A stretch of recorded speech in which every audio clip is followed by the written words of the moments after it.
Lupita Manana, Chapter 1. Pressing herself flat against the rear wall of Senor Aguilera's hotel near the Avenida Ruiz, Lupita Torres bided her time.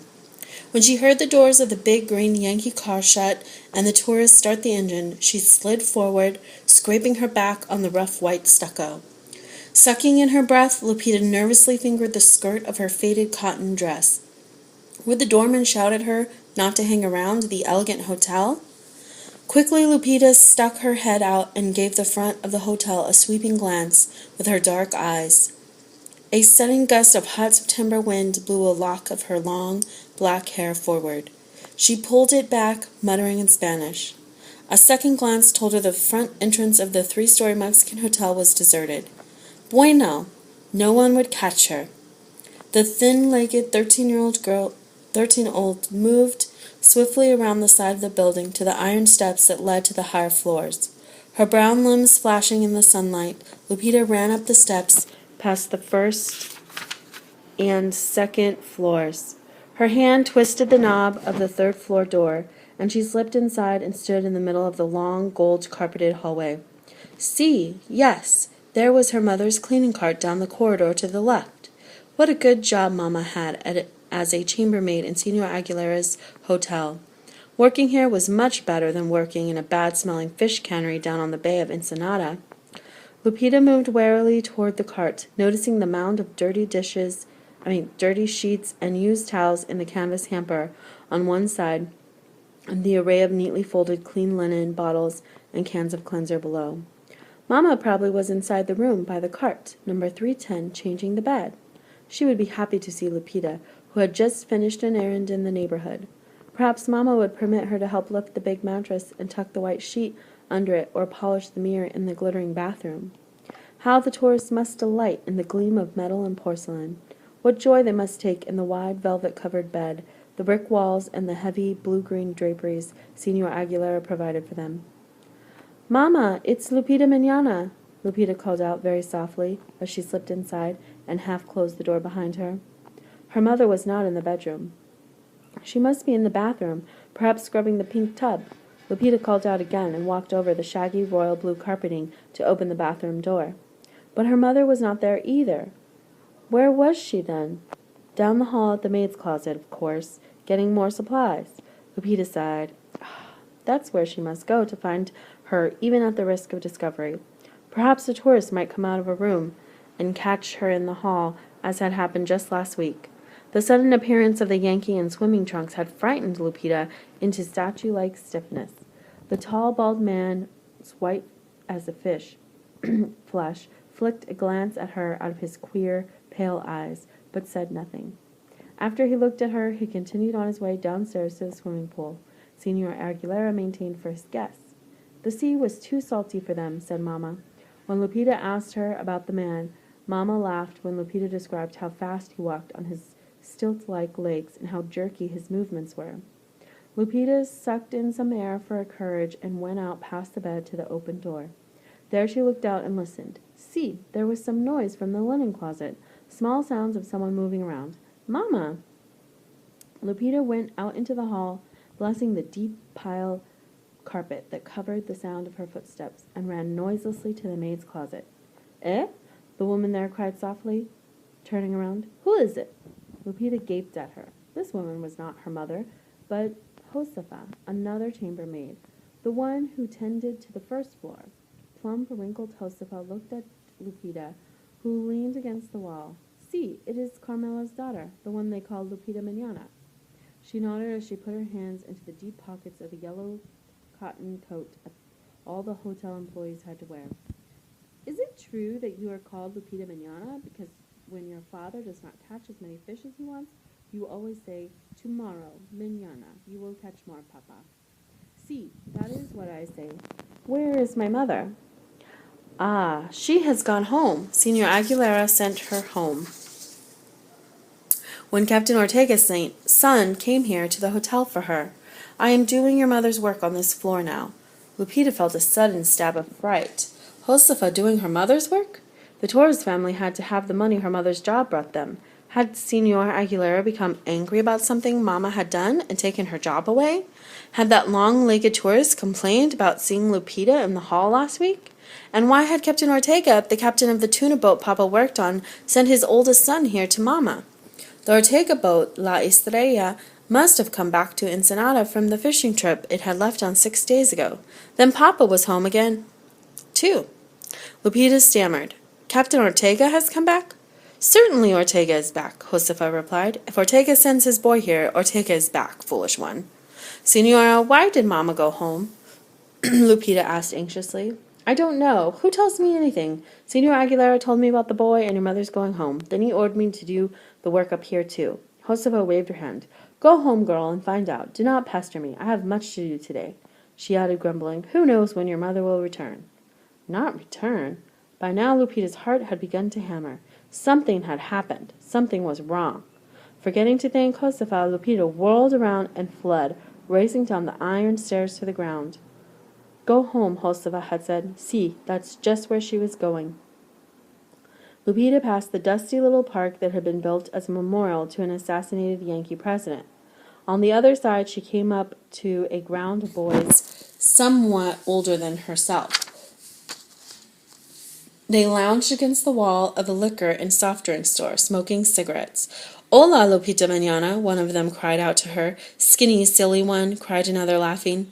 This time Lupita didn't bother to call an insult to him. Instead, she halted for a moment to gesture to a sulky-looking, black-haired boy who was wearing an out-at-the-elbows mustard-yellow shirt at the edge of the group. Salvador, come home now. Captain Ortega sent Paco to the hotel to get Mama. Captain Ortega? Mama? A look of quick interest transformed Salvador's face, and then was followed by one of alarm. An instant later, he was running beside her, asking, Is it because of Dorotea? I don't know, Salvador, Lupita panted. I didn't see Paco. One of the other maids told me. She was doing Mama's work. Something has happened. I know it has. See, for once 15-year-old Salvador didn't argue with Lupita. He knew as well as she that only an emergency would take Mama away from her job and perhaps cause her to lose her wages for the hours she was gone. As they turned onto an even dustier, more littered road than the one the hotel was on, Lupita glanced at Salvador's face. She knew why he was worried.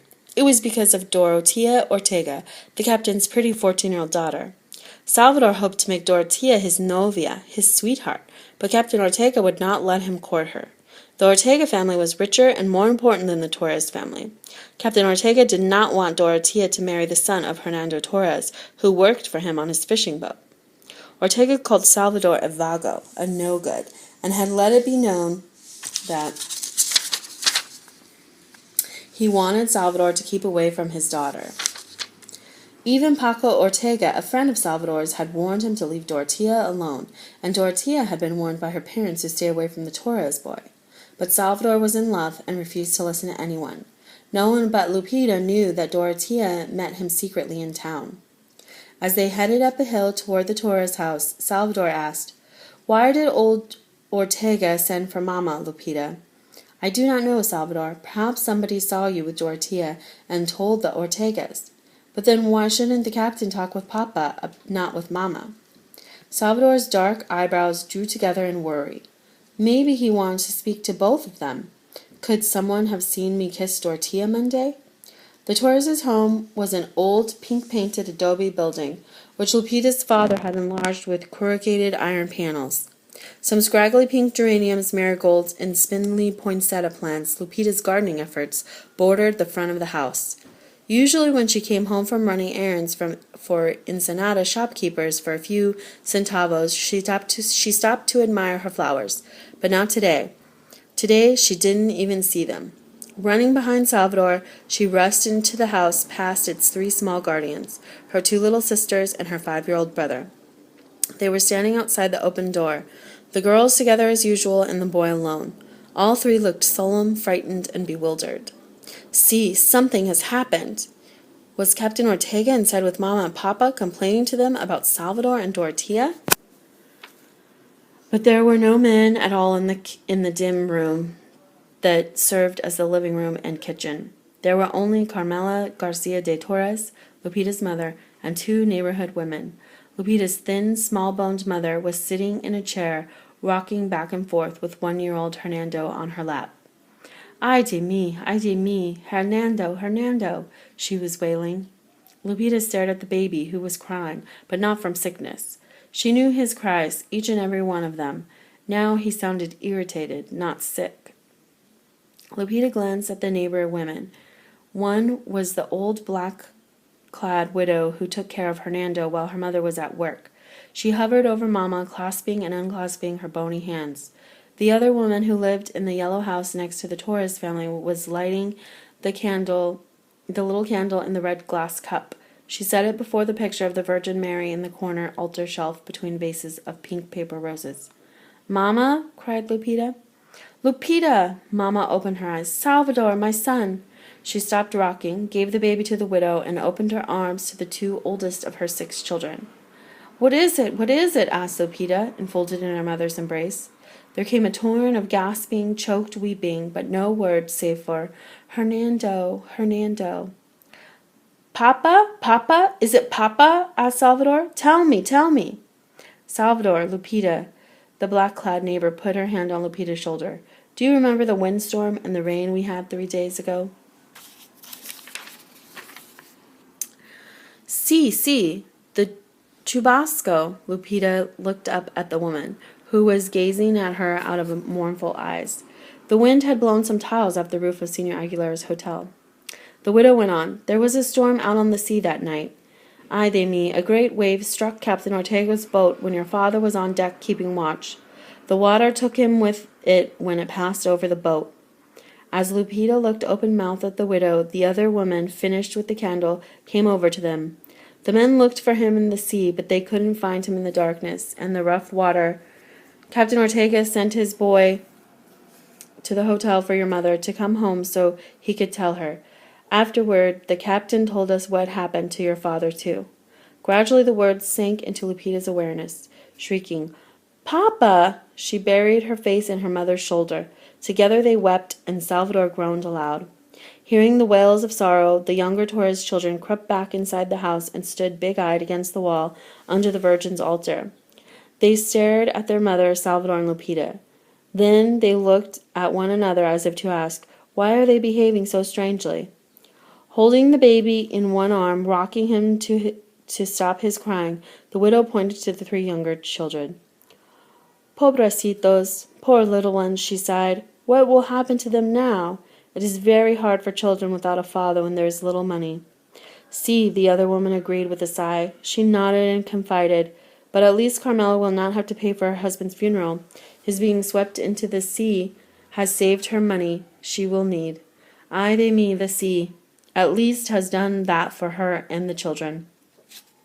For a time the baby wailed his thin cry, until finally Lupita got up from where she knelt and took him from the widow. "I will take him now. Gracias. Thank you," she told the woman. "It was nothing, Lupita. I like to hold him. I will go and get the priest for you now if you wish." Her face streaked with tears, Lupita looked down at her baby brother, who had stopped crying the instant she had taken him and who was now sucking his thumb.